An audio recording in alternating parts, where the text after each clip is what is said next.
Bharatiya Janata party के लोकप्रिय सांसद, दिल्ली ऐसे राज्य के भारतीय जनता पार्टी के अध्यक्ष के रूप में जिन्होंने काम किया है, और आपके दुलारे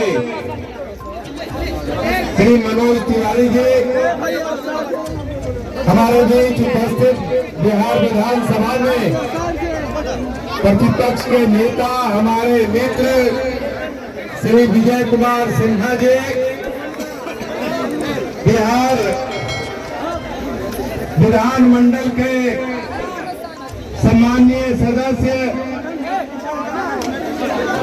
हम सबों के प्रिय सहयोगी श्री संजीव चौरसिया जी, श्रीमान बचौल जी, श्री संजय सिंह जी, सभी सम्मानित हमारे मंचासीन विधायकगण और श्री राजेंद्र प्रसाद सिंह जी, और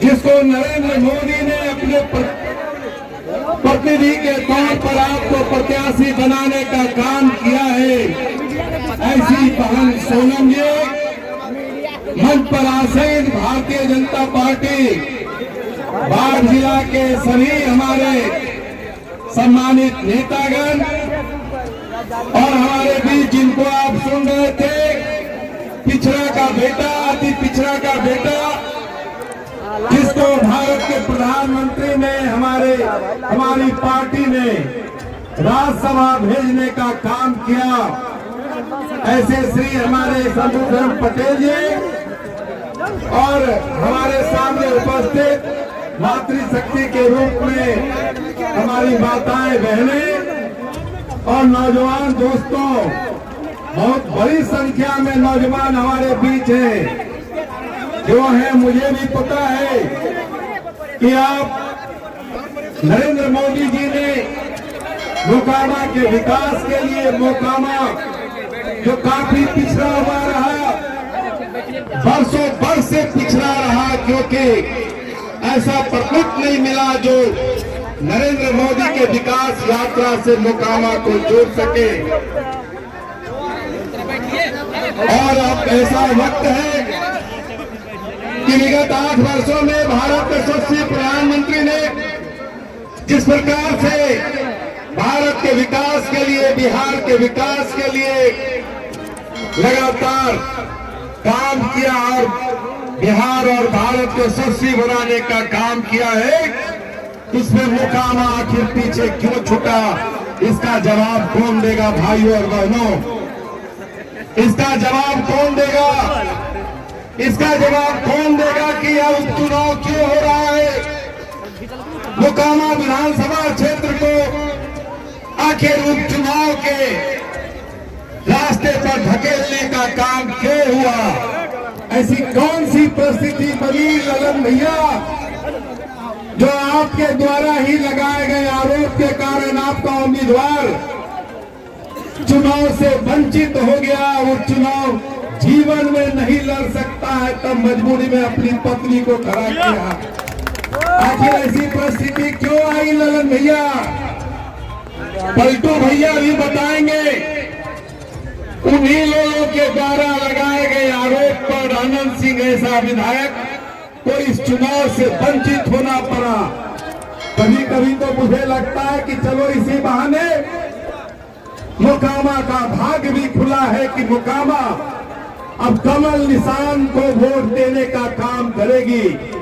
25 वर्षों से आप वंचित थे। कमल का निशान जो विकास का प्रतीक है, सबके साथ का प्रतीक, भरोसा करने का प्रतीक है, क्योंकि नरेंद्र मोदी ने एक काम अगर पहला कोई किया है तो हिंदुस्तान के आवाम का भरोसा को बनाकर रखने का काम किया है। आपको जवाब देना होगा कि कभी आप सोच सकते थे कोई गरीब के परिवार का 5 लाख रुपया तक का मुफ्त में इलाज करा सकता है? कभी सोच सकते थे? नहीं सोच सकते थे। उसे नरेंद्र मोदी ने ये अमली जामा पहनाने का काम किया।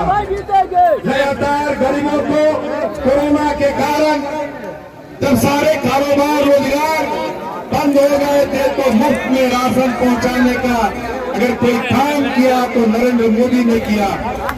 मैं आपके माध्यम से, क्योंकि हमारे मनोज तिवारी जी को सुनना है, तो नरेंद्र मोदी जी की कथा और कथा को आपके सामने कहने का काम करेंगे। वो दिल्ली से चलकर आपको करने आए, लेकिन मुकाबला के लोगों को जो बिहार की पीड़ा है कि हम सब एनडीए की सरकार में काम करते रहे, लेकिन चाहकर भी मुकाबला के विकास में हम अपनी भूमिका को नहीं निभा सके।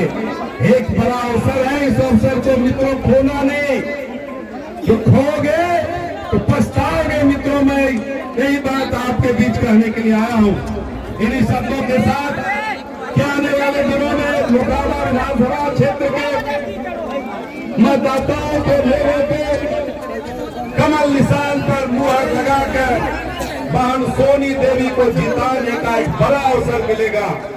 आप कमल निशान पर बटन डालेंगे तो किससे जुड़ेंगे? नरेंद्र मोदी से जुड़ेंगे। इसलिए मित्रों, ये मौका खोना नहीं। यही कहने के लिए मैं कटिहार से चलकर आपके पास आया हूँ। बहुत बहुत धन्यवाद।